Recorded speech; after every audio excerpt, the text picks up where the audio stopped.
Friends, जसं मागच्या वेळी आपण बघितलेलं सीइंग, तसा आज आपण बघणार आहोत नेक्स्ट सेन्स हिअरिंग. बरोबर? तर चला आता आपण स्टार्ट करूया. Animals have a super sense of hearing that helps them to survive. हे आपण पहिल्या सेंटेन्स मध्ये बघितलेलं. Many animals can detect sounds which humans cannot see. A dog can detect sound not heard by humans and is often seen moving its ear. An owl too can hear sounds almost 10 times better than us. Owl आपल्यापेक्षा चांगलं ऐकतं आणि dog तर म्हणजे असा आवाज करतं की जे ह्युमन्सना पण ऐकू येत नाही. आणि म्हणजे काही ॲनिमल्स असे आहेत जे आवाज काढतात पण त्यांचं काय आवाजच ऐकू येत नाही आपल्याला, म्हणजे ह्युमन्सना.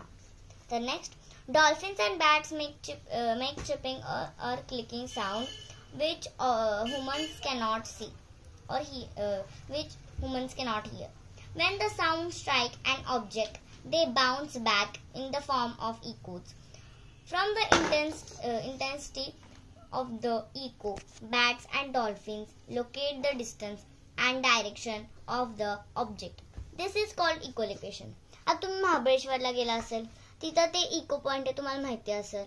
इथनं एक डोंगर, तिथे एक डोंगर, इथनं आपण काय पण म्हणलं की तिकडनं आवाज जातो आणि तिकडनं बाउन्सून परत आपल्याकडे येतो. बरोबर ना? मला म्हणजे आपल्याला वाटते की आपल्यासारखं तिकडं पण कोणतरी आहे, तसं त्याला म्हणतात इकोलोकेशन.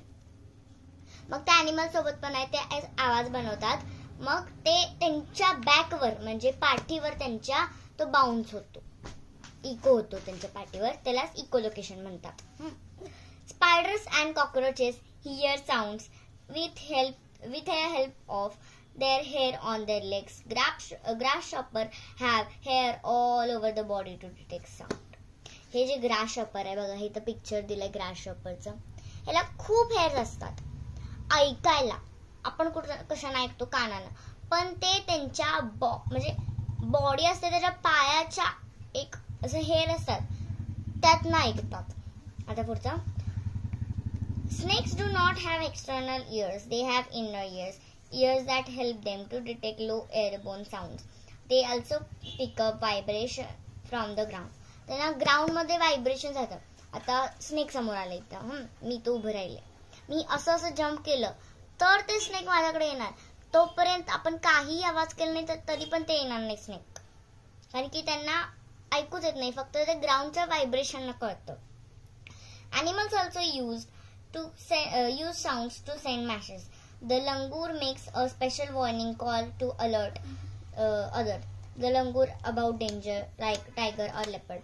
आता दुसऱ्यांना सेफ करायला, आता लंगूर म्हणून असते, त्यांना दुसऱ्यांना सेफ करायला त्या एक आवाज काढतात. त्यांना दुसऱ्यांना कळतं की अरे हा आता डेंजर आहे, म्हणून आपल्याला शांत म्हणजे कुठेतरी लपायचं किंवा आपल्याला स्वतःला वाचवायचं आहे. Birds also give alarm clocks of danger to warn other birds. Some birds have separate warning calls for different kinds of dangers. For example, the bird called Florida scrub jay utters a high-pitched call to warn of a hawk, a falcon, and gives a low-pitched call when warning of a snake or cat. आता Florida म्हणून एक birds असतात, तसं दुसऱ्यांना warning देतात, आवाज काढतात, मग ते दुसऱ्यांना कळतं की अरे हा. तर मी तुम्हाला एक एक्झाम्पल देते. हनी बीज जे असतात ते वॅगल डान्स करतात. वॅगल डान्स केल्यावर ते दुसऱ्या हनी बीजना कळतं अरे हा आता डेंजर आहे, आता स्वतःला आपल्याला वाचवायचं आहे, आता आपल्याला फूड मिळालंय किंवा असं काहीतरी स्वतः डेंजर आहे, मग त्यांना दुसऱ्यांना वाचवायचं आहे, असं जे काहीतरी सांगतात, क्लूज देतात, ते असं त्यांना असतात. ते असे ते डेंजर पासून वाचायला किंवा काही कम्युनिकेट करायला शिकतात. तर पुढचा लेसन जो आहे तो आहे टचिंग अँड फीलिंग, जो आपण बघणार आहोत नेक्स्ट व्हिडिओमध्ये. तोपर्यंत बाय बाय.